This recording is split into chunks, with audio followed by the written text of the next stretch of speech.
बिल्कुल एक एक पग पग पे बच्चे के साथ, अब तू ऐसा क्यों कर रहा है, अब तू वैसा क्यों कर रहा है, अगर हम उसको फ्रीडम नहीं देंगे उसकी लर्निंग स्ट्रेटेजी खुद कभी डेवलप नहीं हो पाएगी। तो मैं कहूंगा पेरेंट्स ज्यादा प्रेशर ऐड करते हैं बच्चे के ऊपर, क्योंकि उनको लगता है कि यार मैं एक एक चीज देख रहा हूँ, देख रही हूँ, और फिर भी बच्चे के मार्क्स नहीं आ रहे, तो इसका मतलब ये मेरी गलती है, मेरी कमी है, और बच्चे की भी कमी है। एक्सपेक्टेशन बहुत ज्यादा ना रखें, ना बच्चे से ना टीचर से, क्योंकि सब ह्यूमन बींग्स हैं। सबके अंदर अगर आप 100% ढूंढने की कोशिश कर रहे हैं तो नहीं मिलेगा। राइट। कंपैरिजन में ही वो कहते हैं ना, comparison is the biggest thief of Joy. आप यस। शायद बिना बॉयफ्रेंड के भी खुश रह सकते थे, लेकिन वो कंपैरिजन में ही आपका वो ऐसा हो गया कि हाँ सही बात है, ये तो सही कह रहे हैं मेरे दोस्त, मेरे को तो कोई जी। प्यार नहीं करता, घर पे भी हाँ। मुझसे फोन पे बात नहीं कर रहे हैं, मेरा कोई बॉयफ्रेंड भी नहीं है, मैं। हम्म। Hello and welcome back to our talk show where we dive into the depths of mental health awareness. And I am your host, as always, Poonam Gupta.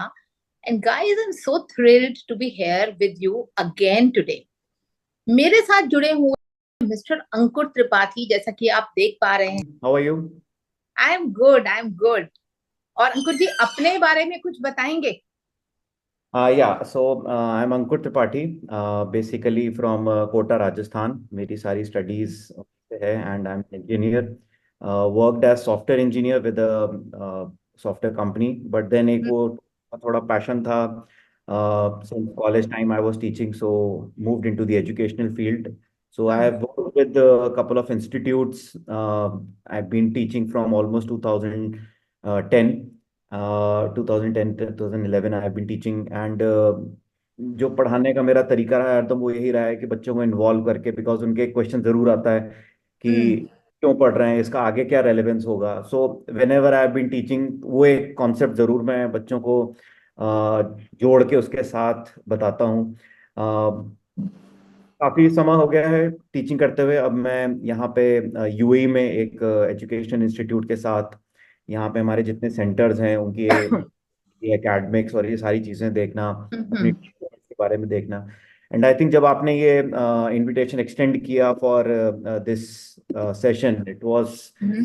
I mean, पढ़ते ही लगा कि हाँ ऐसी चीजों को करना चाहिए, because it's a very taboo subject still, and people should be aware about these things. So I really love to be on this podcast. Thank you so much, Poonam ma'am. Wow wow, मतलब we are blessed, और वाकई में मतलब it's still a taboo subject. Ankur ji, thank you अपने बारे में आपने detail में हमें बताया। Guys, as an academic head and इतना कुछ कर चुके हैं Ankur ji, in his journey over 16 years of vast experience है। And he is so down to earth and humble. ऐसा ही व्यक्ति मेंटल हेल्थ के बारे में एक्चुअली बात कर सकता है। 16 साल का वास्ट एक्सपीरियंस है अंकुर जी को, एजुकेशन में, आईटी सेक्टर में, and he has lead cross functional teams और क्वालिटी वर्क इन्होंने डिलीवर किया है।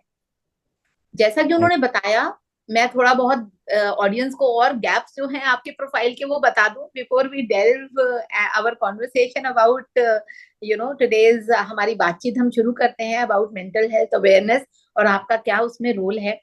आप एक डेटा साइंस एंथुसियास्ट हैं, जैसा कि आपने कहा, विद मल्टीपल सर्टिफिकेशंस। और आपने ये नहीं बताया है, ड्यू टू योर हम्बलनेस, मैं बता रही हूँ ऑडियंस को, that you are also pursuing a master's degree from triple IIT Bangalore and Liverpool John Moores University. Am I correct? Yes, yes, yes, Poonam ji. Right. नई चीजें, नई नई technologies, जी। Artificial intelligence is the upcoming technology, तो I want to hmm. Equip कि ऐसा नहीं हो कि वक्त के साथ हम पुराने हो जाएं, वाह, irrelevant। क्या बात है। बिल्कुल बिल्कुल बिल्कुल, वक्त के साथ हम पुराने ना हो जाएं। बिल्कुल बिल्कुल। तो आपसे तो बहुत चीजें सीखने के लिए हैं, और आपका जो मिशन है वो मेरे को बहुत दिल के करीब है।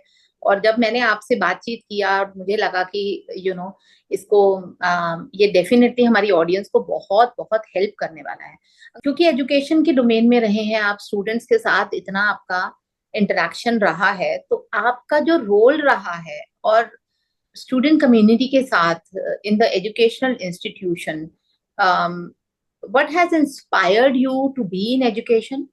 एंड क्या आपने अपने करियर में you know you moved towards education industry? या आई थिंक पूनम जी, बचपन से ही जब हम पढ़ते थे तो जो हमारे टीचर्स का यूजुअल तरीका होता था स्कूल में, हम्म। अ, वो थोड़ा सा मतलब मुझे समझ में नहीं आता था कि ऐसा सभी क्यों पढ़ रहे हैं, why is it like one hmm. Size all. उसके हम्म। समझने की क्षमता अलग है, मेरे समझने की क्षमता अलग है। मैं हम्म। थोड़ा था बचपन से ही। Hmm. But when it comes to any new thing, कोई नई क्रिएटिविटी है, कोई नया प्रोजेक्ट है, I have been into dramatics, I have been into music, hmm. Dance, hmm. Debate, current affairs हैं, इन चीजों में। तो वहां पे एक्सपोजर कम था, लेकिन एकेडमिक में हर चीज में ऐसा होता था कि ये चीज है, यही एग्जाम है, इसी तरह से पढ़ना और सबको इतना ही करना है। हम्म। हम्म। क्या मुझे हरदम लगता था, तो जब मैंने इंजीनियरिंग अपने टाइम में ऐसे ही बच्चों के साथ इंटरेक्शन शुरू किया, आके टीचिंग इंग्लिश ऐसे ही मजे मजे में, बट धीरे धीरे समझ में आया कि there is still a gap, मैं भी शायद वो गलत तरीके से पढ़ा रहा हूँ। I changed way of teaching, move into some other direction, and वो फिर पढ़ाने का तरीका चेंज होता गया। फिर I went into teaching maths. Contrary, irony ये थी कि मैं मैथ में ही सबसे कमजोर स्टूडेंट था हरदम। और इसीलिए था क्योंकि मुझे वो चीज कभी उस तरह से पढ़ाई नहीं गई कि ये हम क्यों पढ़ रहे हैं, इसका क्या रेलेवेंस है, कैसे इसको जल्द से जल्दी जल्दी समझना चाहिए, मेरी कैलकुलेशन कैसे फास्ट होनी चाहिए। वो सब चीजें मैंने अपनी टीचिंग में इनकलकेट करी कि ये सभी चीजें मैं बताऊं। तो शायद वो एक होता है ना कि आप जो गैप बहुत दिल से महसूस कर रहे हो, वो जैसे ही आपको लगता है मौका मिला तो आप जरूर उसको गैप को पूरा करने की कोशिश करोगे। तो इसलिए मेरा थोड़ा इस इंडस्ट्री में आना हुआ, और ग्रोथ भी मेरी उसी पर्सपेक्टिव से हुई, क्योंकि राइट। मैं पैशन के साथ आता था, और बच्चों के साथ मिल के इंटरेक्शन करना। और वहीं से मुझे फिर ये वाली चीजें भी समझ में आई कि बच्चे कैसे अपने पीयर प्रेशर को, कैसे अपने पेरेंट को लेके पढ़ते हैं, जबकि इन प्रेशर से फ्री होकर पढ़ने में उनकी ज्यादा सक्सेस के चांसेस हैं। आई थिंक थोड़ा सा गाइड करा इन चीजों ने मुझे। वाह। एजुकेशन में रहते हुए और मेंटल हेल्थ के बारे में इतना कंसर्न होना, तो अपनी ऑडियंस के लिए, हालांकि मैं समझ गई हूँ जो हमारी बातचीत हुई है उससे, बट स्टिल मैं अपनी ऑडियंस के लिए ये जानना चाहूंगी। हालांकि दोनों अलग अलग चीजें नहीं हैं, क्योंकि आपने बताया आप कोटा राजस्थान से हैं, हब है वो, सभी जानते हैं Kota is the hub of the IIT JEE preparation, am I correct? और जो रिपोर्ट्स आती हैं और जो सुनने में आता है कि स्ट्रेस लेवल्स, और आए दिन न्यूज में हम देखते हैं, सुनते हैं, पढ़ते हैं, स्टूडेंट्स कितने स्ट्रेस से गुजर रहे हैं। तो वहीं से मैं ये सवाल आपसे पूछना चाहूंगी कि क्या आपने अपने जीवन में डायरेक्टली ऐसा महसूस किया, देखा, और मेंटल हेल्थ के फिर मायने क्या हैं आपके लिए, आपके खुद के लिए मेंटल हेल्थ की इम्पोर्टेंस क्यों है कि हमें उसको तवज्जो देनी चाहिए, और क्यों दूसरे लोगों को इतने कॉम्पिटिटिव वर्ल्ड में, अब ये कहाँ से मेंटल हेल्थ आ गई भाई, क्या चीज है ये, इसके बारे में बात ही क्यों कर रहे हैं हम? बिल्कुल नहीं, आपने बहुत मतलब मैं कहूँगा वाजिब सवाल आपने उठाया जी। है। हमें मतलब सिनेरियो बहुत रेलेवेंट है। मैं कोटा से हूँ, मैंने देखा है वहाँ पे जी। एनवायरनमेंट डेवलप होते हुए, एक हम्म। सिटी को ग्रो होते हुए, मल्टीपल हम्म। इंस्टीट्यूट, लाखों बच्चे वहाँ पढ़ते हैं। हम्म।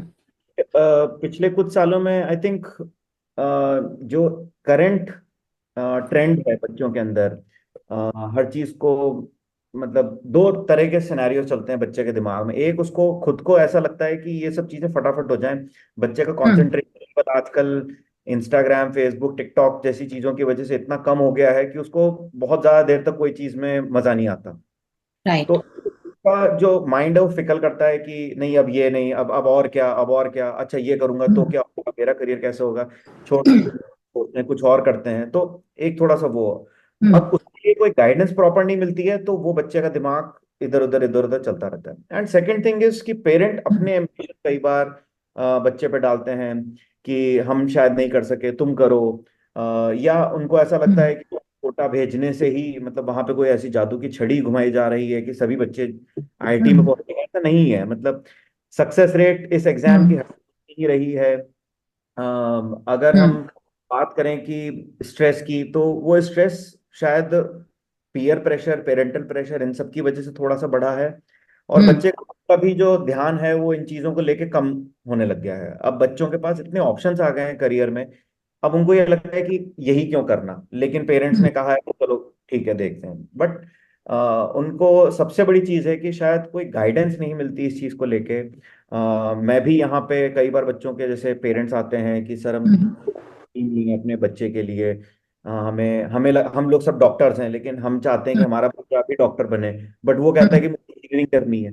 तो हम्म, ये विडंबनाएं बहुत देखने को मिलती हैं कि किसी को ऐसा लगता है कि हम जो कर रहे हैं, हमने जो किया है वही हमारे बच्चे को करना चाहिए। बट जब मैंने उन बच्चों से इंटरेक्ट किया तो वो कहते हैं सर यहाँ तो कैसा रहेगा। तो उनके दिमाग में ऐसी चीजें हैं कि इन्फ्लुएंसर इतने कमाते हैं, इन्फ्लुएंसर कितने फॉलोअर्स होते हैं, तो पढ़ाई क्यों करनी।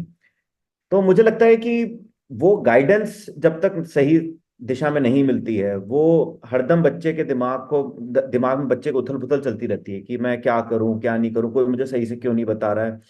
वो दिशा दिखाने का काम मुझे लगता है कि आप जैसे लोग, हम जैसे लोग जो मतलब इन बच्चों से डायरेक्टली जुड़े हुए हैं, वो हम्म। उनको गाइडेंस दे सकते हैं। जो आम इंसान इसको बीमारी की तरह ले रहा है, और हम जानते हैं कि बीमारी नहीं है, ये एक तरह का पथ प्रदर्शन है, तो हमें सिर्फ उनको सही दिशा दिखानी है।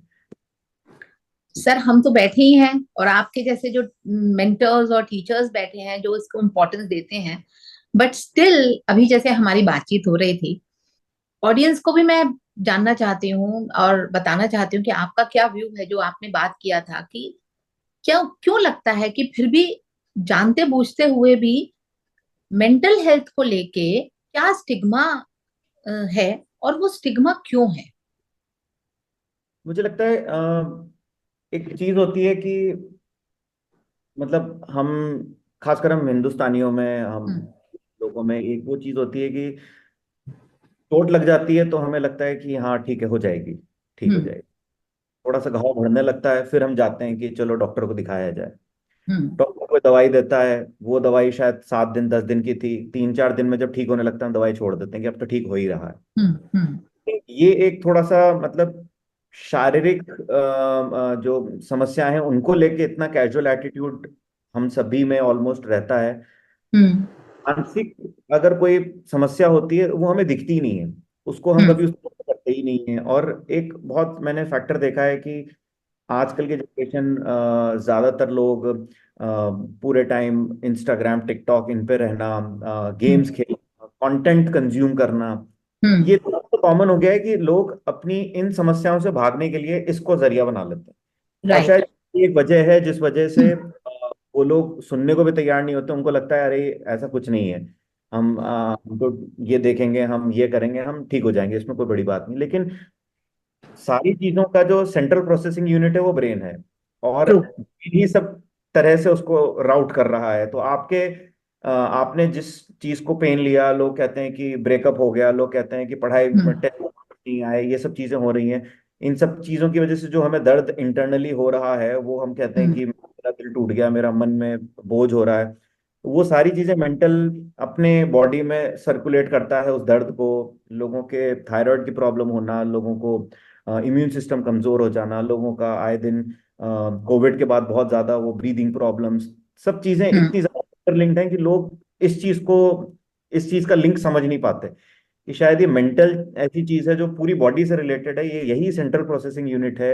अगर आप इसको दुरुस्त नहीं रखोगे तो पूरी बॉडी में आप कैसे सोच सकते हो कि सब चीजें अच्छी चलेंगी। तो आई थिंक एब्सोल्यूट। हाँ शायद इसीलिए, क्योंकि लोगों को अवेयरनेस ही नहीं है कि मानसिक समस्या दिख नहीं रही है लेकिन है, हम सबको उसके लिए कुछ ना कुछ करना चाहिए। डेफिनेटली, क्योंकि जो मन पे चोट लगी है। Thank you Ankur ji, I completely agree. और इस डोमेन में और जो आपने बात कही है टिकटॉक एंड इंस्टा की, मतलब डेफिनेटली यूथ उसमें जा रहा है, और आप तो यंगस्टर्स के साथ हैं तो अपनी पूरी कॉन्वर्सेशन में आपने 2 बार इसका मेंशन किया ही है। इंस्टेंट डोपामिन हिट है जो कि मिल रहा है, और ब्रेकअप क्योंकि उस एज ग्रुप में, और वो इंस्टेंट डोपामिन हिट है और वो इतनी जल्दी जल्दी डोपामिन हिट मिल रहा है कि उसका भी एडिक्शन जो है वो यूथ को हो रहा है।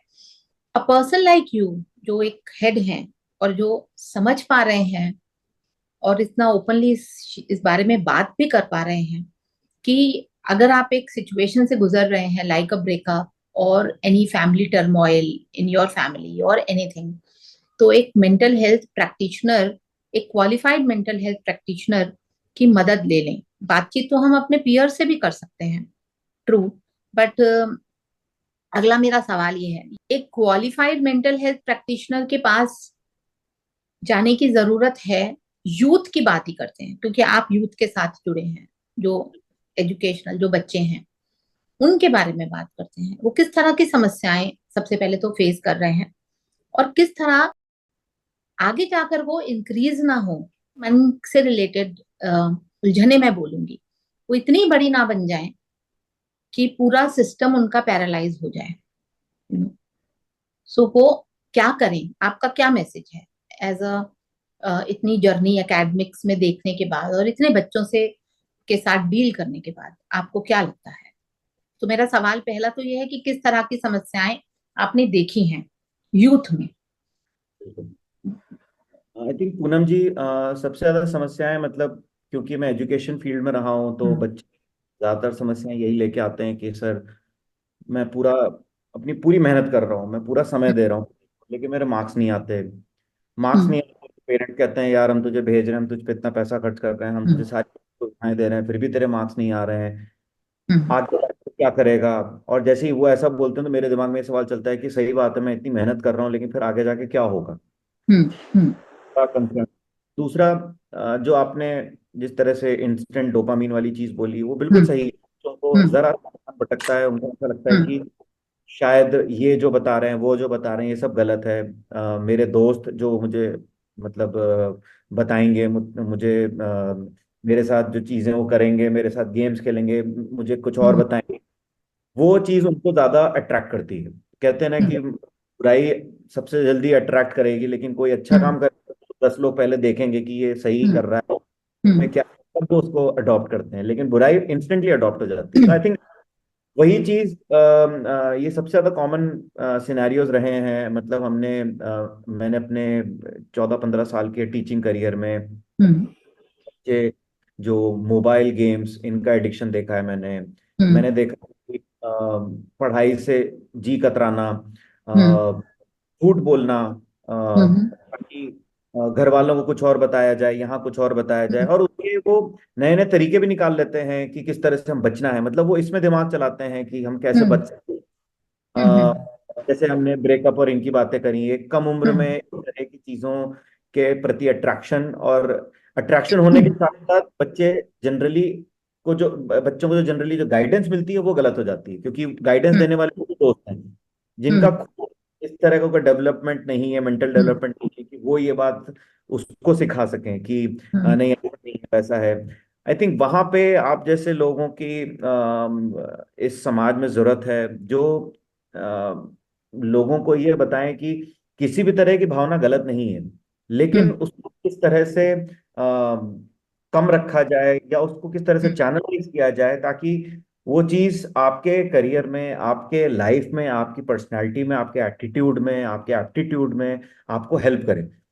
वो बहुत जरूरी है चीजें। मतलब हम बच्चे ही नहीं, हम बड़े लोगों में भी देखते हैं, तो वो आपस में गॉसिप करना, इधर उधर की बातें करना। आजकल बहुत बड़ी फेस व्हाट्सएप यूनिवर्सिटी टाइप चल गई हैं, कोई भी मैसेज आता है तो उसको फॉरवर्ड करते हैं बिना कोई चीज जांच परख करे। फेक न्यूज का जमाना। आई थिंक ये सब चीजें इसीलिए हैं कि लोगों को गाइडेंस नहीं है, आप जैसे लोगों के साथ उनका इंटरेक्शन नहीं हो पा रहा है, जिस वजह से उनको पता ही नहीं है कि हाँ यार, ये जरूरत है आज के समय में।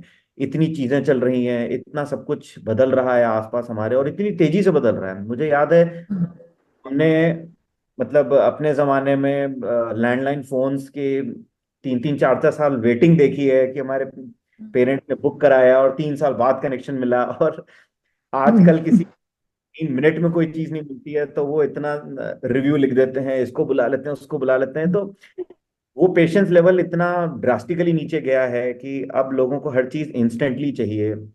शायद ये सब क्या है कि एक दूसरे से जुड़ी हुई है, ये एक कड़ी से कड़ी जुड़ी हुई है, जो बच्चों के अंदर खासकर फ्रस्ट्रेशन बढ़ा रही है। वो पढ़ते हैं, उनको समझ में नहीं आता, तो वो किसी ऐप पे जाएंगे, गेम्स खेलेंगे, दोस्त के पास, वहां से कुछ गलत गाइडेंस मिलेगी, फिर किसी और चीज में जाएंगे। वो जो उनका एंगर है वो शायद निकल नहीं पा रहा है, एनालाइज नहीं हो पा रहा है कि वो किस तरह से किस चीज में लगाया जा सकता है, आप हम्म अपने करियर पे कैसे कर सकते हो। मेरे हिसाब से वो एक बहुत बड़ा सिनेरियो है, एक बहुत बड़ी प्रॉब्लम है, बहुत बड़ा प्रॉब्लम बेस है। और आप जैसे लोग जब इस चीज को सॉल्व करते हो, आई नो आप लोग फिर भी फ्रैक्शन ऑफ ऐसे लोगों से मिल पाओगे, लेकिन हम्म मेरा ये मानना है कि आप जैसे हमें करोड़ों लोग चाहिए जो अरबों लोगों को इस तरह की गाइडेंस दे सकें। तब हम एक अच्छा समाज बना सकेंगे, हम प्रोग्रेसिव समाज बना सकेंगे। इस तरह की जो हम चीजें लोगों के सुनते हैं आए दिन न्यूज में, इस तरह की चीजें, ये सब अनफॉर्चुनेट है। मतलब लोगों को जरा सा किसी का कहना, किसी की बात इतनी बुरी लग जाती है, उसके लिए वो इतना कुछ सोच लेते हैं। पेरेंट्स इंटरेक्शन में आजकल माँ बाप बस इतना बोल दें कि हमने इतना खर्चा किया, तो बच्चा बिल्कुल उसको ऑल टुगेदर डिफरेंट तरीके से ले हम्म जाता है। आई थिंक वो एक बहुत बड़ा फैक्टर है। ये कुछ कुछ ऐसे पैटर्न्स हमने ऑब्जर्व किए हैं, some kind of addiction, some kind of, hmm. जो मुझे लगता है कि आप जैसे लोग एड्रेस कर रहे हैं समाज को बदलने के लिए, बहुत आवश्यक है आज के समय में। Thank you so much Ankur sir, आपकी जो इतनी क्लैरिटी है और इतना आप समझ पा रहे हैं the importance of emotional health, psychological health, खुद के बारे में, खुद के इमोशंस को एक्सेप्ट करने के बारे में। तो आपके जैसे अगर लोग और बढ़े, और जो जो आपकी सीट पे बैठे हैं, जो इतने लाखों बच्चों के साथ, हजारों बच्चों के साथ डील कर रहे हैं, तो आई एम श्योर आप उनको रूट कर सकते हैं। जिस तरह आप अच्छा आप अच्छा डेटा साइंस या आप अच्छा मैथ्स पढ़ा सकते हैं, वो आपकी एक्सपर्टीज है, मैं नहीं पढ़ा सकती। बिल्कुल सही। मुझे तो कोई 9 का टेबल भी बोलेगा तो मैं वो भी नहीं बता सकती। आई थिंक आपने तो, अपने करियर को उसमें देखा है, मैंने अपने करियर को इसमें देखा है। मैं उसमें प्रोफेशनल हो गया, आप इसमें प्रोफेशनल हो। ना मैं आपके काम में जी। हस्तक्षेप करता हूँ, ना आप तो कभी हस्तक्षेप कर पाओगे, तो तो हम तो हैं यहाँ, और हम इसको, मैं तो इस तरह बोलती हूँ कि इमोशनल हेल्थ के बारे में या मेंटल हेल्थ के बारे में, लाइक अ माइंड डिटॉक्स, जिस तरह हम अपनी डेड स्किन को रिमूव करते हैं ना, जो मैं आपकी बात को कहूंगी, और मैं लिसनर्स को भी इस माध्यम से ये बताना चाहूंगी कि दोस्तों, अपनी इमोशनल हेल्थ को, अपने इमोशंस को, उनकी उनको तवज्जो दो, उनकी केयर करो। क्योंकि जिस तरह हम, जब आप जाते हैं ना फेशियल कराते हैं तो डेड स्किन रिमूव करते हैं, शैम्पू करते हैं तो डेड स्किन रिमूव करते हैं, तो कितना निखर जाता है। इसी तरह जो मन के अंदर डेड थॉट्स हैं, किसी से लड़ाई हो गई, उसने मुझे ये कह दिया, उसने मुझे ऐसा क्यों कहा, बहुत सारे रिलेशनशिप इश्यूज दोस्तों के साथ भी है, जरूरी नहीं है कि आपको ब्रेकअप ही हो। मम्मी ने ऐसा क्यों कहा, पापा ने ऐसा कह दिया, किसी की बात चुभ गई, मेरे मन का नहीं हुआ, एंगर है, फ्रस्ट्रेशन है, ओवर थिंकिंग है, लो सेल्फ एस्टीम है, मुझे प्यार नहीं मिला। बहुत सारे ऐसे ऐसे चीजें हैं, छोटी छोटी चीजें जिनको हम, आता है इमोशन, उसको हम दबे कोने में दबा देते हैं, एक को इधर भेज दिया, एक को इधर भेज दिया, एक को इधर। मैं सही कह रही हूँ अंकुर सर? बिल्कुल है ना? पूनम जी, यही बात आपने कही, और ये शायद और वो फिर वो बढ़ जाता है, हमारे ही अंदर है सब कुछ, वो बढ़ता एब्सोल्यूट। जाता है, बढ़ता जाता है। और ऐसा कोई इंसिडेंट आपने देखा सर, जिस तरह की बात मैं बता रही हूँ, और फिर वो एक दिन ब्लास्ट होता है? ब्लास्ट का मतलब, या तो बहुत गुस्सा आएगा, या बहुत रोना आएगा।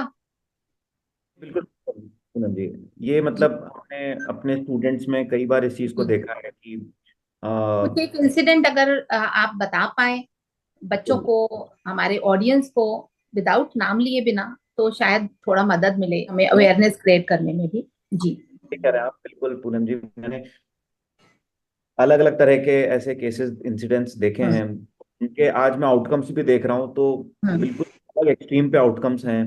हम्म हमने मतलब शायद मैं आज से 7-8 साल पहले की बात करूँ तो एक स्टूडेंट थी हमारे, ऑलमोस्ट 9th 10th क्लास में थी वो तब। हम्म घर में पेरेंटल प्रेशर, और उसके साथ जो दोस्त थे वो भी कह रहे थे अरे तेरा कोई बॉयफ्रेंड नहीं है, हमारे सबके तो हम्म बॉयफ्रेंड है। हम्म। घर पे हाँ, स्टडी। ये भी एक बहुत बड़ा स्ट्रेस है कि भाई तेरा एग्जैक्टली। तो है ही नहीं, है ना? हाँ, मतलब तुझे कोई प्यार नहीं करता। तुझे कोई प्यार ही नहीं करता, तू तो इस लायक ही नहीं है कि कोई तुझे प्यार करे, या तुझे कोई देखे भी। This is a very big stressor. मतलब लोग कंपैरिजन में ही, वो कहते हैं ना, comparison is the biggest thief of Joy. आप यस। शायद बिना बॉयफ्रेंड के भी खुश रह सकते थे, लेकिन वो कंपैरिजन में ही आपका वो ऐसा हो गया कि हाँ सही बात है, ये तो सही कह रहे हैं मेरे दोस्त, मेरे को तो कोई प्यार नहीं कर रहा, घर पे भी हाँ। मुझसे फोन पे बात नहीं कर रहे हैं, मेरा कोई बॉयफ्रेंड भी नहीं है। मैं हम्म। आई थिंक उसके परफॉर्मेंस, एकेडमिक परफॉर्मेंस जब गिरनी शुरू हुई, हमने ऑब्जर्व हम्म। किया उसको, उसकी मदर के साथ बुला के एक बार बात करी। हम्म। बस कि मुझे कोई नहीं समझ पा रहा है, मुझे कोई नहीं समझ पा रहा है, बार बार उसने एक ही चीज बोली, और मैं हम्म। करना, मुझे करना ही नहीं है पढ़ाई, ये सब बेकार की चीजें और ऐसा वैसा। तो आई थिंक हम्म। ने उस समय समझा कि कुछ तो गड़बड़ है, and mother expressed her thoughts की शायद सर वो फादर थोड़ा कई बार ऐसा बोल देते हैं। हम्म। आप ये सब चीजें कितनी जुड़ी हुई हैं। फादर ऐसा क्यों बोलते थे? क्योंकि वो अपने ऑफिस में, अपने जॉब में, अपने बॉस से परेशान होके वो फ्रस्ट्रेशन हम्म। वेंट हम्म। करने का हम्म। उनको घर पे होता था कि यार मैं इतना मेहनत कर रहा हूँ, मैं अपने बॉस से गालियां खा रहा हूँ, ये हो रहा है, मेरे को अच्छा एनवायरनमेंट नहीं मिल रहा, और उस पर मेरी बच्ची भी अच्छे से पढ़ाई नहीं कर रही, वो हम्म। वहां आउट हो जाता था। बच्ची, उसके अंदर ये सब कलेक्ट होता गया, वो फिर वेंट आउट कहीं और होता था, वो चीज हम्म। फिर कहीं और जाके वेंट आउट होती है। मतलब ये एक ऐसा चेन प्रोसेस है कि लोगों को समझ में नहीं आता कि जो हम अपने एक्शन से कर रहे हैं, उससे आगे हम्म। आने वाले जनरेशन के भी ये सब थॉट्स इसी, जैसे आपने बोला था ना एक वो बात, उसमें मैं यही कहना चाहता हूँ कि कई बार आपने जो बहुत अच्छी बात वो बोली कि लोग अपनी फीलिंग्स को दबाते हैं, इस कोने में जाते जाते हैं, और फिर उसके बाद हम सोसाइटी में इस तरह की चीजें देखते हैं। आई थिंक ये पार्ट ऑफ अपब्रिंगिंग है। मतलब हमें, हम में से कई लोगों को बचपन से ही ऐसा सिखा दिया जाता है कि अरे ये सब बेकार की चीजें हैं, कौन, हम्म। ऐसी टेंशन कुछ नहीं, खाओ पियो मस्त रहो, इस तरह की बातें करना। लेकिन हम्म। उसको एक्चुअल में कैसे खाओ पियो मस्त रहे होना चाहिए वो कोई नहीं जानता। वो सिर्फ बोलने के लिए सही लगता है, लेकिन कोई उसको करता नहीं है।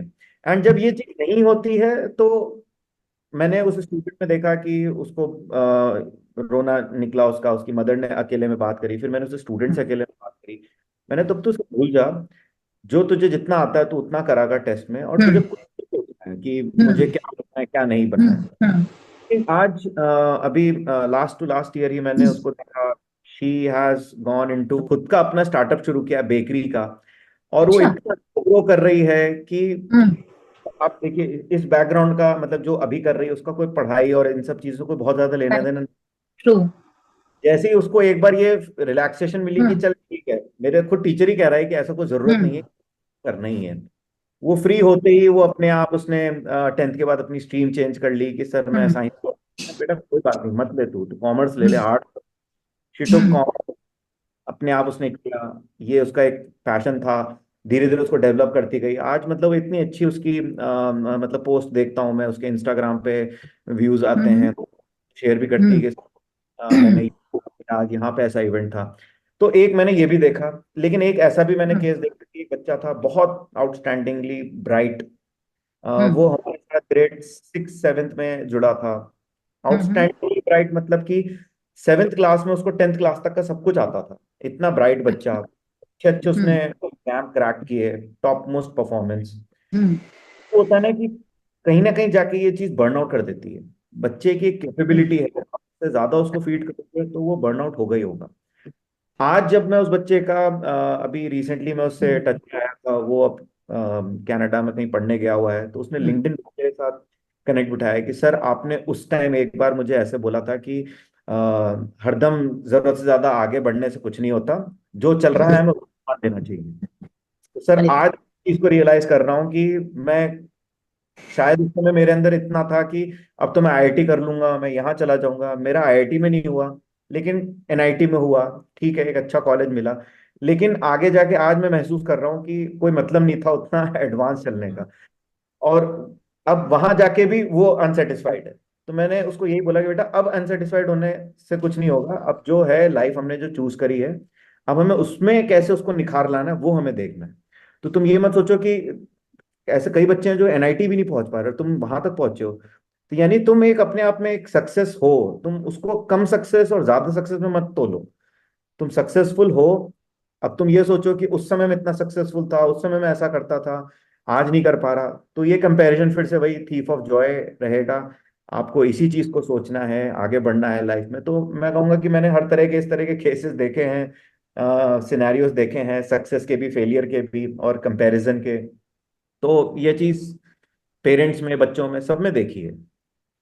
वाह वाह, बहुत ही मुझे अच्छा लगा। एक तो ये जो आपने बताया, तो दोस्तों समझ रहे हैं आप, अंकुर जी भी कह रहे हैं that comparison is the thief of Joy. तो भाई क्यों कंपेयर करना। एक एकेडमिक हेड जो 16 साल से एजुकेशनल इंस्टीट्यूशंस में रहे हैं, और वो खुद अपने मन से, अपने अपने मुंह से और अपने अपनी वाणी से आपको बता रहे हैं कि जरूरी नहीं है कि आपको इंजीनियर या डॉक्टर ही बनना है, वो खुद आपको सपोर्ट कर रहे हैं, तो और किसकी बात सुनेंगे। और वो कहते हैं ना, क्यों भाग रहा है, दौड़ रहा है जिंदगी की दौड़ में, थोड़ा थम जा, रुक जा, सांस ले ले जरा। क्या बात है, क्या बात, क्या बात।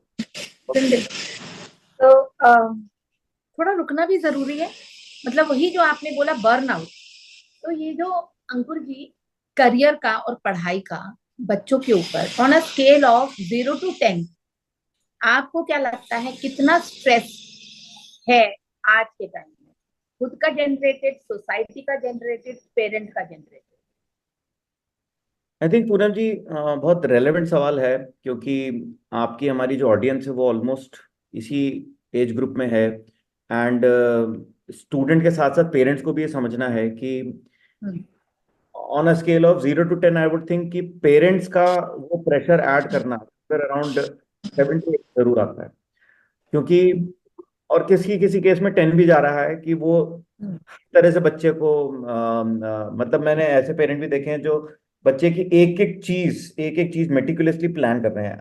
हम जानते हैं, मैं मानता भी हूँ कि बच्चे की लर्निंग में टीचर और माँ बाप दोनों का रोल होता है। माँ बाप को भी ध्यान रखना है कि बच्चा क्या पढ़ रहा है, कैसे पढ़ रहा है, उसके क्या लर्निंग आ रहे हैं, उसको सीखने में कोई मदद चाहिए टीचर से, किसी तरह के एनवायरनमेंट में कोई चेंज चाहिए तो होना चाहिए। लेकिन मैंने ऐसे भी देखे हैं माँ बाप जो बिल्कुल एक एक पग पग पे बच्चे के साथ, अब तू ऐसा क्यों कर रहा है, अब तू वैसा क्यों कर रहा है। अगर हम उसको फ्रीडम नहीं देंगे, उसकी लर्निंग स्ट्रैटेजी खुद कभी डेवलप नहीं हो पाएगी।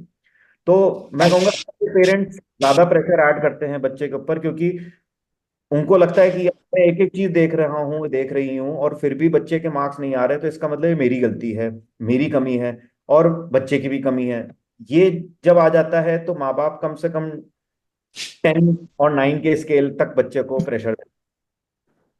राइट। 7 वाले जो प्रेशर होता है वो ये होता है कि पेरेंट को ऐसा लगा कि नहीं कर पाए, हमें अपने बच्चे को ये एक्सपोजर देना है, चलिए हम उसको किसी बड़े शहर में भेज देते हैं, उसको दिल्ली, मुंबई, कोटा जैसे शहर में भेजेंगे, वो वहाँ खुद करेगा। लेकिन अब हम उसको इमोशनल सपोर्ट पूरी तरह से देने की बजाय हम उससे ये पूछने की जगह कैसा चल रहा है, क्या, हम उसकी जगह उसको सिर्फ बेटा अच्छे से कर लेना, बेटी अच्छे से कर लेना, क्योंकि हमने इतना लोन लेके ये किया है, हमने वो किया है। आई थिंक जैसे ये एक आप ये चीज बोलते हो, बच्चे के back of the mind subconsciously कहीं ना कहीं वो फिट हो जाती है।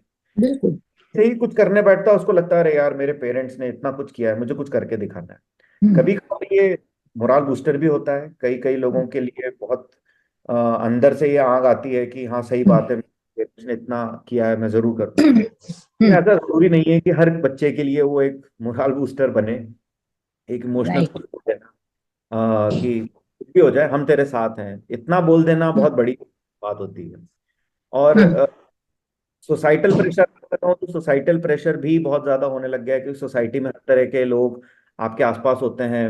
मैं जानता हूँ जब इंजीनियरिंग करके शायद कुछ 4-5 महीने में मेरी जॉब नहीं लगी थी, उन 4-5 महीने आई ऑल्सो फेल्ट कि शायद मेरे अंदर कोई कमी है, मतलब वो एक डिप्रेशन जैसी लगी थी, क्योंकि जहां भी जाते थे लोग यही कहते, क्या हुआ अंकुर, अभी तक जॉब नहीं लगी, अच्छा कुछ रह गई, कमी रह गई, क्या हो गया, कहीं अप्लाई नहीं कर रहे हो, कुछ नहीं होना तो तुम ये कर लेना, अरे वो बैंकिंग वाले ही दे के देखो। तो आई थिंक सोसाइटी प्रेशर जब आता है तो knowingly unknowingly we fail to it, और हमें ऐसा लगता है कि कुछ गलत चल रहा है, मैं शायद सही जगह नहीं जा रहा हूँ। और मेरी मदर का सिंपल उसमें एक फैक्टर था कि ये जो जॉब नहीं मिल रही कोई बात नहीं, लेकिन इस समय इंजीनियरिंग करने के बाद जब तक जॉब, अच्छी जॉब तुम्हारी ब्रांच के अकॉर्डिंग नहीं मिले, खाली मत बैठना, कुछ भी कर लेकिन खाली मत बैठ। तो आई थिंक वो एक अपनी एनर्जी को चैनलाइज करने का तरीका, मम्मी मेरे पापा ने साफ बोल दिया कि नहीं लग रही कोई बात नहीं, लेकिन खाली मत बैठ, तू भले ही 10,000 की जॉब कर, 5,000 की जॉब कर, लेकिन जाएगा टाइम से, जाएगा टाइम से आएगा, अपने आप ये थॉट्स क्लियर आउट होंगे। तो आई राइट थिंक वो स्किल्स भी डेवलप हुई उन 4-5 महीनों में। मैंने कहीं राइट अप्लाई किया, मैंने गॉट सिलेक्टेड, आई फेल्ट कि हाँ ये सब चीज़ को पेरेंट जब बताते हैं या कोई गाइडेंस हमें देता है सही तरीके से, तो हम सही डायरेक्शन में जा सकते हैं। और सोसाइटल प्रेशर बच्चों के लिए आजकल बहुत ज्यादा है, क्योंकि वो हर चीज सोशल मीडिया पे देख रहा है। उसको ये समझ में आ रहा है कि ये जो कंटेंट शेयर किया गया है उसकी रेलेवेंस क्या है, उसका तो वो कितना कहते हैं ना कि कितनी अच्छी थॉट प्रोसेस कंटेंट में लगी होगी, कोई ये नहीं जानना चाहता। लोग देखते हैं अच्छा इसको 1 लाख लाइक मिले, अच्छा इसको 5 लाख लाइक, अच्छा इसके 2 लाख फॉलोवर हैं, इसके 1 करोड़ फॉलोवर हैं, तो ये ज्यादा क्वान्टिफाइबल हो जाती है। तो आई थिंक लोग यही मिस कर जाते हैं कि वो 2 फॉलोवर वाला जो कंटेंट शेयर कर रहा होगा वो कहीं ज्यादा रेलेवेंट होगा, कहीं ज्यादा अच्छा होगा, और शायद वो 2 करोड़ फॉलोवर वाला जो कंटेंट होगा वो कहीं से कॉपी पेस्ट करके सिर्फ अपने फॉलोअर्स बढ़ाने के लिए कर रहा होगा। ये सोसाइटल प्रेशर जब आता है तो I think on a scale of 0 to 10 somewhere this also adds up to 8 to 9। Right. तो thank you Ankur ji. And इसी बात पर दोस्तों, ये प्रेशर हम पे भी ना आए तो हमारे कंटेंट को भी लाइक एंड शेयर जरूर कीजिए बात कर रहे क्योंकि हैं, डेफिनेटली ये रेलेवेंट कंटेंट है एग्जैक्टली मैं यही कहना चाहता हूँ कि आप कर रहे हैं ये इनिशिएटिव, जब इन लोगों के बीच में पहुंचेगा तो हमें ये नहीं सोचना है कि ये वायरल होगा या पॉपुलर होगा, लेकिन हमें ये जरूर सोचना है कि जिसके पास पहुंचे उसके दिमाग में ये सब चीजें हिट करें कि यार पूनम जी ने जो बात अपने पॉडकास्ट में शेयर करी है वो वाकई में रेलेवेंट है, वो वाकई मेरे दिल को भी छू रही हैं, और हमें अपने आसपास भी इन लोगों को अवेयर करना चाहिए कि ये सब चीजें मैंने इस पॉडकास्ट में सुनी है। शायद लोग भूल जाते हैं कि success is a parameter of your channelise. You cannot run behind success, you run with your own pace, success will follow. तो वाह, आई थिंक वो बहुत जरूरी है सबको समझना। क्या बात है। मतलब बहुत ही ज्यादा मुझे अच्छा लग रहा है, खुद इंस्पायर हो रही हूँ। और जो इतना बढ़िया आपने बताया पेरेंट्स के लिए भी, क्योंकि अगला जो सवाल मैं पूछने वाली थी, जो आपने हमने बात की चेन रिएक्शन की, उसको स्ट्रेस आया, मतलब it's like an atomic reaction, stress is like an atomic reaction. अब भाई पेरेंट की भी मजबूरी है, तो उनको तो स्ट्रेस था, उनके पेरेंट्स को भी स्ट्रेस होगा, तो उन्होंने वैसे बिहेव करा अपने बच्चों के साथ। अब हमारे पेरेंट्स को स्ट्रेस था या आपके पेरेंट्स को स्ट्रेस था, या जो भी, मतलब बच्चों के पेरेंट्स को स्ट्रेस है, तो वो बच्चों के साथ जैसा भी बिहेव कर रहे हैं, कुछ अच्छा कर रहे हैं, कुछ बहुत मीडियोकर कर रहे हैं, कुछ बिल्कुल ऐसा कर रहे हैं कि बच्चा बता नहीं पा रहा है, और फिर वो बच्चा आगे स्ट्रेस में आकर वो कैसा इंडिविजुअल बन रहा है। तो ये जो चेन रिएक्शन है अंकुर जी, ये कहाँ पर स्टॉप होगी, और ये कैसे, इसको, ये चेन रिएक्शन कहाँ पे ब्रेक होगी, कैसे ब्रेक होगी, और इसके लिए क्या एडवाइस अब आप एक पेरेंट्स को देते हैं? फिर दो सवाल पूछ रही हूँ कि पेरेंट्स, सबसे पहले तो पेरेंट्स को, जो आपने एक एग्जाम्पल लिया था, ऐसे बहुत लोगों की समस्या है हमारे पास भी, जब क्लाइंट्स आते हैं तो उनका भी कुछ पास्ट होता है, मैं उसकी वजह से मैं ऐसा कर रहा हूँ, पर थैंकफुली वो हमारे पास आ जाते हैं। तो कहते हैं ना कि जब डॉक्टर के पास चले जाओगे तो सही डॉक्टर के पास चले जाओगे तो वो इलाज कर पाएगा, लेकिन अगर गए ही नहीं है तो या तो खुद का इलाज कर लें, पर इलाज जरूरी है। तो ये जो पेरेंट्स ऐसा फील कर रहे हैं कि भाई मैं इतना सताया हुआ हूँ, पहले तो पेरेंट्स को, मैं खुद इतना सताया हुआ हूँ अपने जीवन में, मुझे तो कोई सुनने वाला नहीं है, ऐसे पेरेंट्स को आप क्या सलाह देंगे? आई थिंक पूनम जी आपने बहुत अच्छी वो वर्ड यूज किया, चेन रिएक्शन। हमने यूज किया है कि पेरेंट्स हैं या फ्रेंड्स हैं, फ्रेंड्स भी किसी और वजह से, जो हम लोग बहुत कॉमन वर्ड सुनते हैं बुली करना, हम्म। वो जो बुली कर रहा है वो खुद बुली हो रहा है इसलिए वो दूसरों को बुली कर रहा है। It's a true. Psychological fact. Yes. वो bully घर पे हो रहा होगा या वो बुली हम्म। अपने दोस्तों के साथ हो रहा होगा, तो वो हम्म। अपना जो उसके साथ होगा वो बुलीनेस किसी और के ऊपर निकालता है। And that to tackle bullies also, कि लेट देम नो कि ये जो तुम कर रहे हो ये तुम्हारे साथ भी हो रहा है इसलिए तुम ऐसा कर रहे हो। हम्म। और बहुत सही वर्ड आपने यूज किया, चेन रिएक्शन। ये जब चेन रिएक्शन है, अगर मैं इसको साइंटिफिक टर्म्स में जाऊं, एज अ टीचर थोड़ा सा टीचरपन बाहर आता है। हाँ जो आप बिल्कुल बिल्कुल, निकालिए निकालिए, टीचरपन तो जरूरी है। जो आपने वो वर्ड चेन रिएक्शन यूज किया, तो मैंने कहा बिल्कुल किसी भी न्यूक्लियर रिएक्टर में जो फ्यूल है, जो वो यूरेनियम है या जो भी हम यूज फ्यूल, वो एक्चुअली चेन रिएक्शन ही होता है। उस चेन रिएक्शन से ही एनर्जी निकलती है और उस एनर्जी को हम यूटिलाइज करते हैं इलेक्ट्रिसिटी बनाने के लिए। तो उस चेन रिएक्शन से जो एनर्जी लिबरेट हुई, वो गलत एनर्जी नहीं थी। तो आप बॉम्ब की तरह भी यूज कर सकते हो तो गलत हो जाएगी, आप इलेक्ट्रिसिटी डेवलप कर सकते हो तो सही हो जाएगी। वही चेन रिएक्शन जो है ये जो चेन रिएक्शन चल रहा है, कभी कभार हम सोचते हैं कि ये हुआ है इसलिए मुझे करना है, लेकिन हम ये भी सोच सकते हैं कि ये हुआ है ये मुझे नहीं करना है। आई थिंक चेन रिएक्शन रोकने के लिए न्यूक्लियर रिएक्टर में भी हार्ड वाटर होता है, उसके उसके अंदर भी कंपोनेंट्स लगाए जाते हैं कि वो चेन रिएक्शन बढ़े नहीं। जितना रिएक्शन हमें चाहिए इलेक्ट्रिसिटी प्रोड्यूस करने के लिए, उतना ही चेन रिएक्शन होना चाहिए। इसीलिए किसी भी न्यूक्लियर रिएक्टर में it is called as a controlled chain reaction. I think psychologically parents should understand that this chain reaction should be controlled. अपनी जनरेशन में, आने वाली जनरेशन में उनको, बच्चों को सिखाना कि हाँ ये मेरे साथ भी प्रॉब्लम होती थी, तुम्हें नहीं होनी चाहिए, तो इसके लिए कर सकते हो। मेरे साथ हुई थी, जरूरी नहीं तुम्हारे साथ भी हो। तो वो चेन रिएक्शन कंट्रोल करना।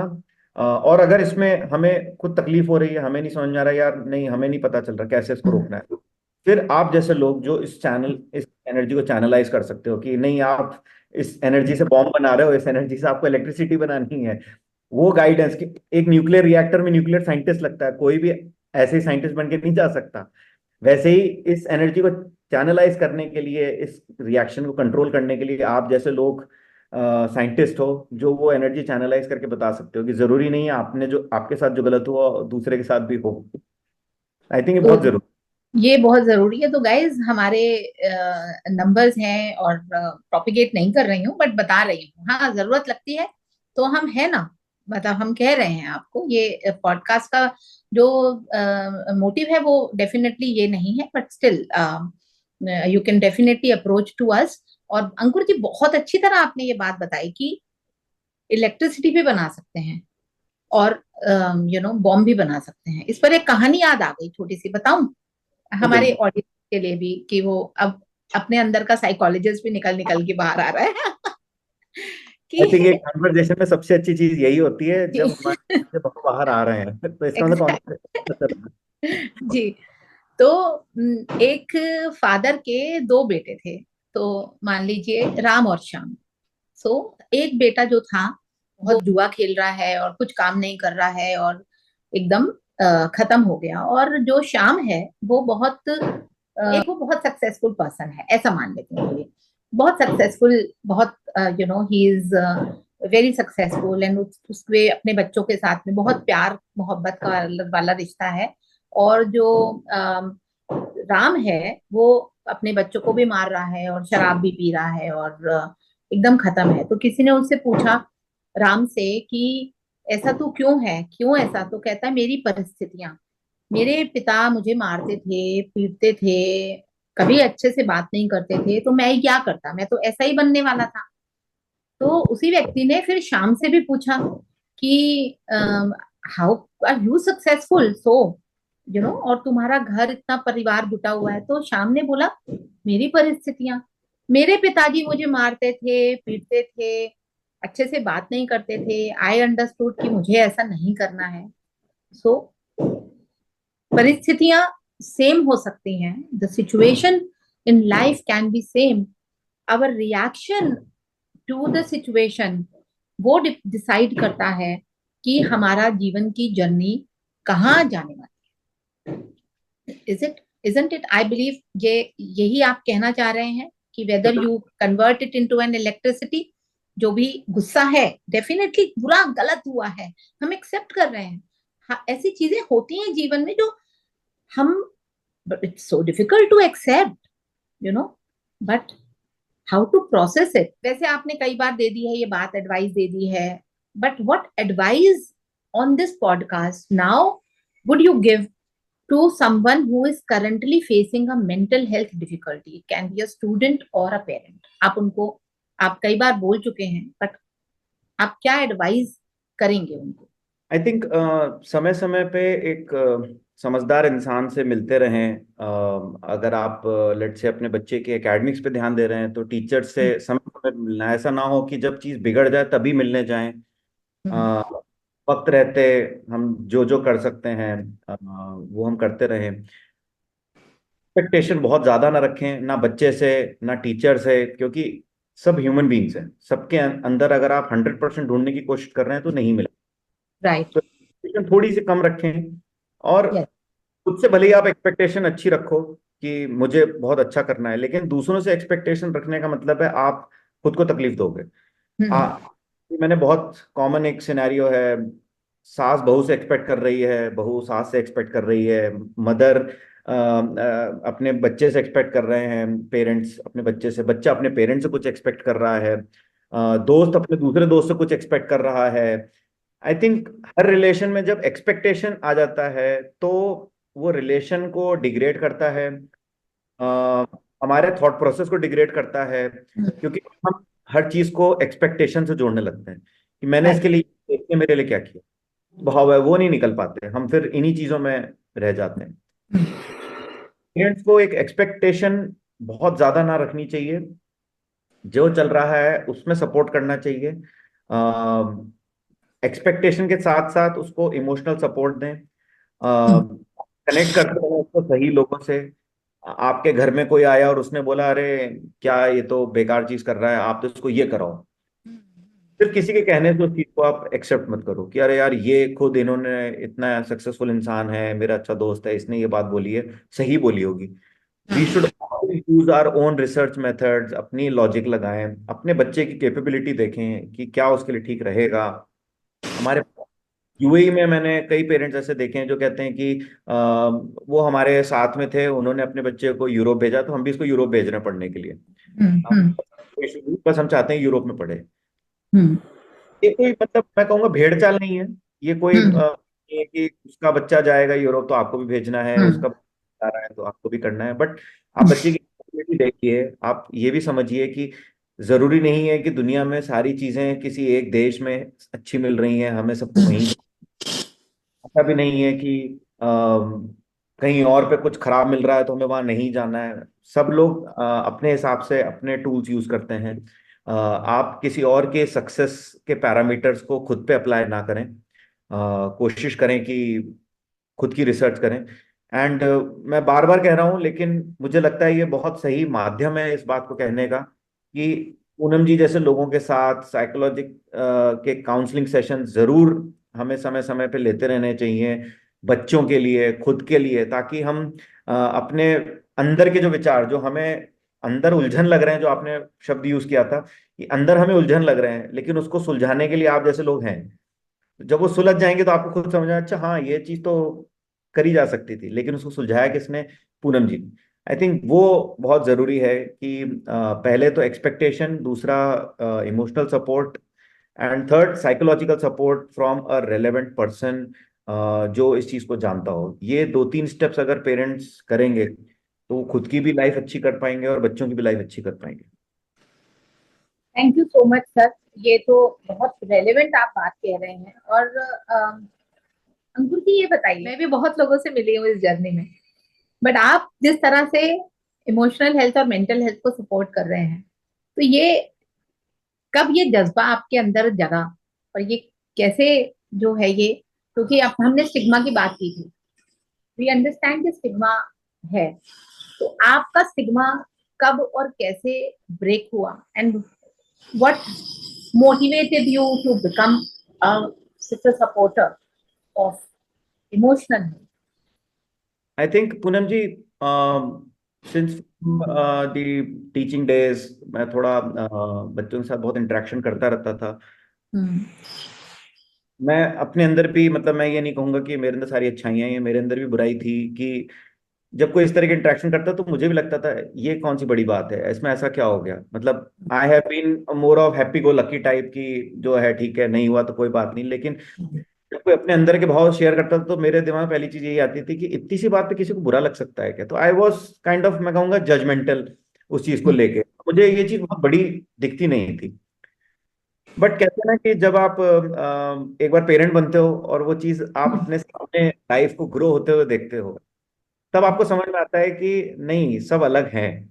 ऐसा हम नहीं सोच सकते, क्योंकि जिनको मैं ये बात बोलता था यार इतनी सी बात है, तो उनके साथ में बहुत ज्यादा टाइम स्पेंड नहीं कर रहा था। उनके साथ में दिन में एक बार मिल रहा हूँ या कभी कभार मिल रहा हूँ।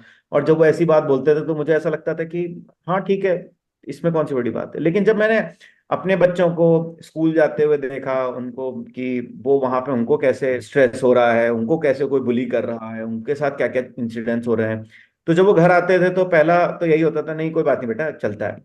फिर समझ में आया नहीं, चलता है से उसके अंदर कोई डेवलपमेंट नहीं हो रहा, उसको भी ऐसा है कि ये सब चीजें कैजुअल है।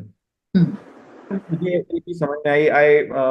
मेरा एक बहुत क्लोज फ्रेंड है, school time friend, he is in US, he is also into psychology.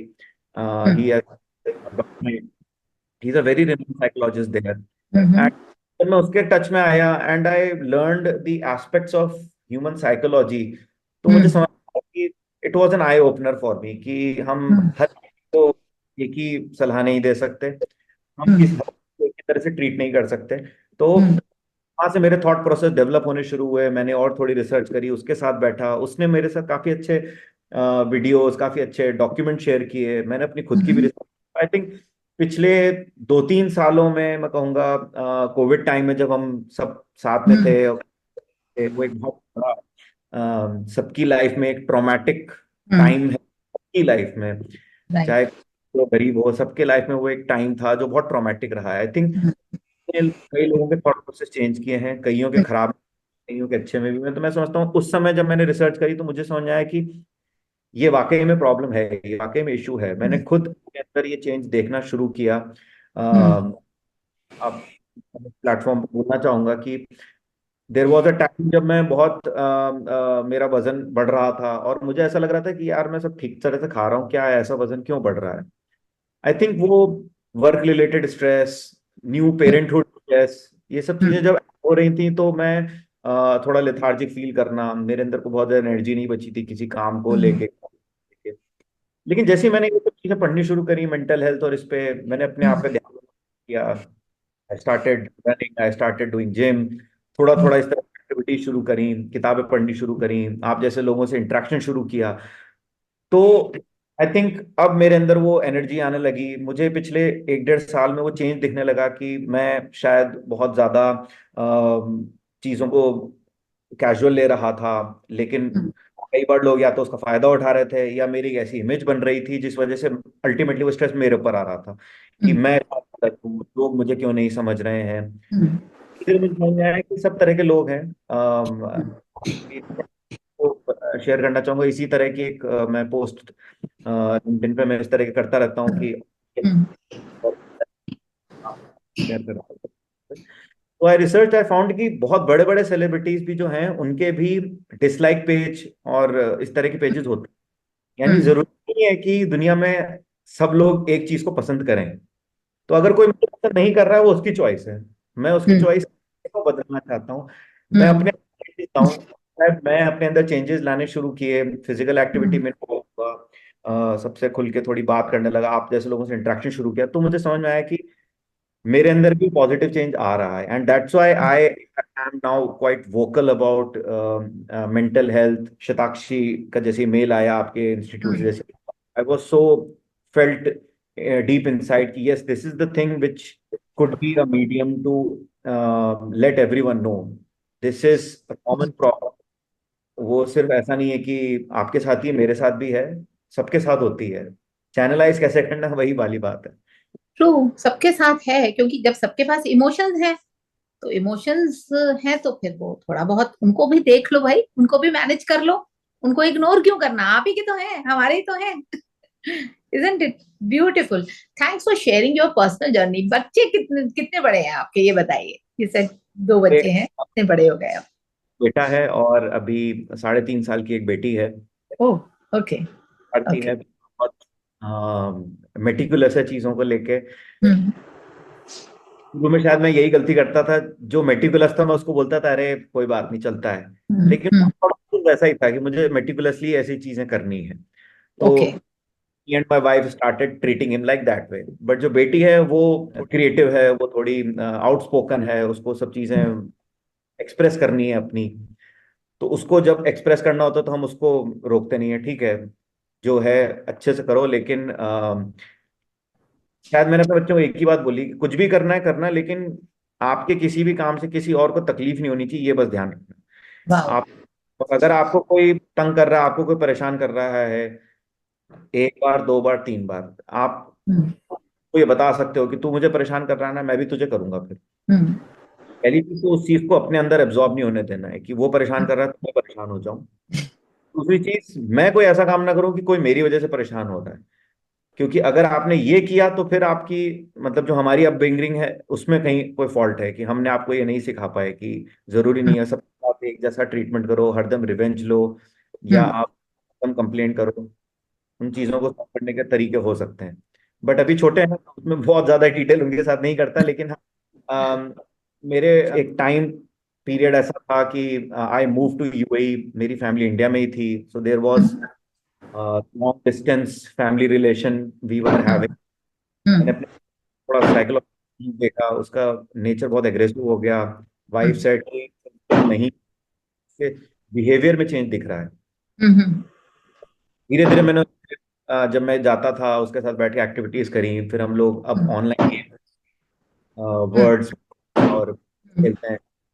तो अब मैं उसमें देखता हूँ, वाइफ कहती है कि हाँ अब इसके अंदर चेंज आ रहा है। अब जब हम सब साथ में रहते हैं तो वो उसका थॉट प्रोसेस डेवलप हो चुका है।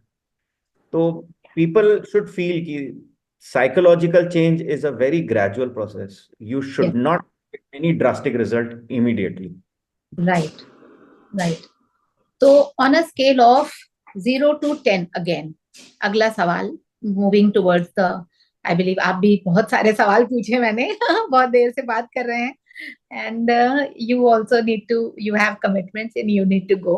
तो बट ये चलते चलते कुछ एक सवाल, एक शायद आखिरी सवाल, ये second last, on a scale of 0 to 10, having an excellent career कितना इंपॉर्टेंट है, and having an excellent emotional health on a scale of 0 to 10 कितने important I think emotional health should be somewhere around 8 to 10।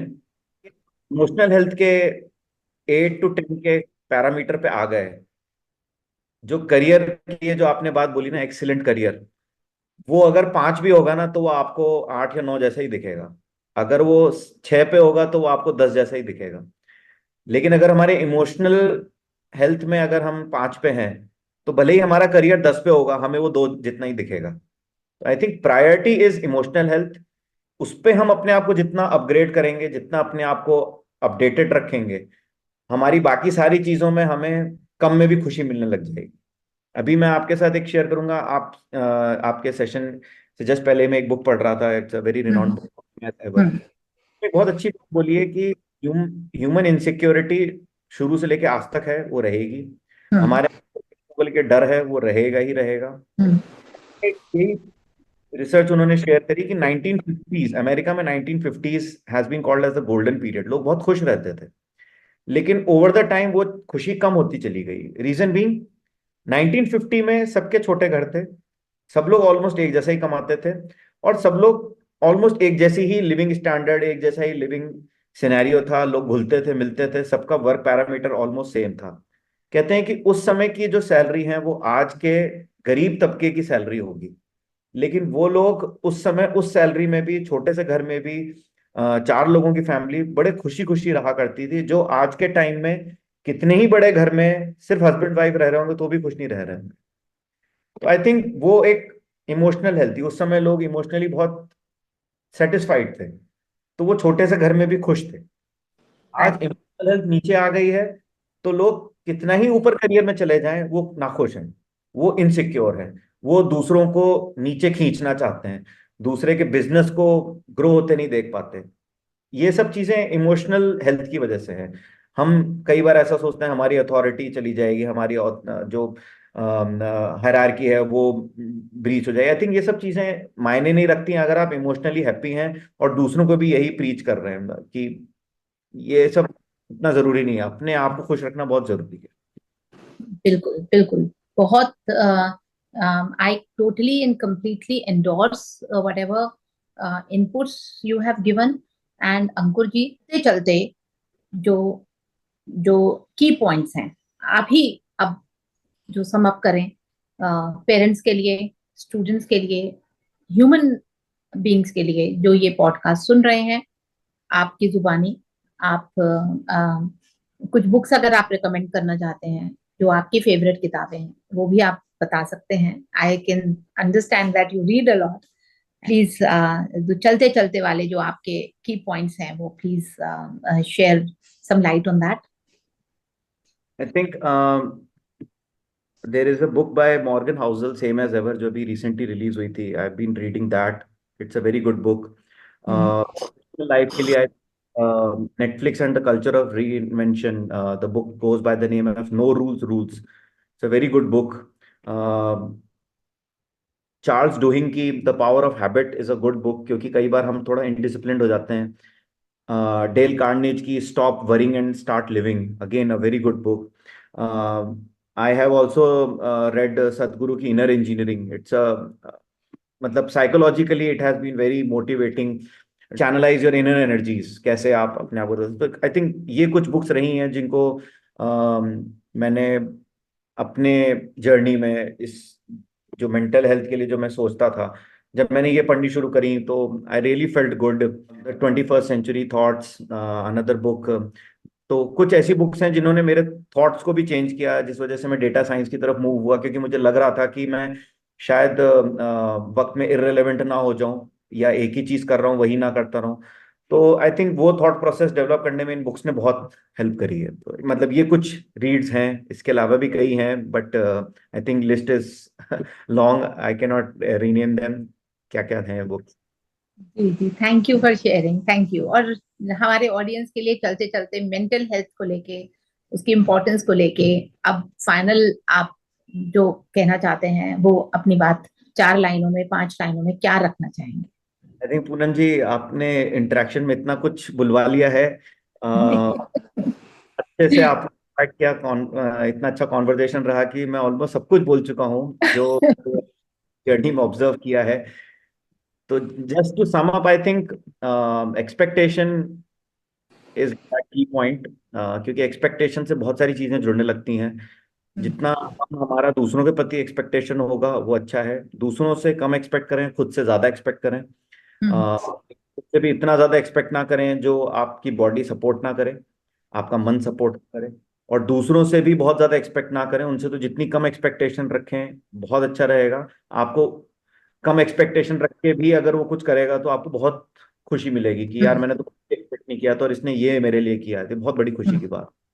I think firstly it is majorly expectation, क्योंकि expectation से ही pressure भी आता है, peer pressure, हम सब चीजें।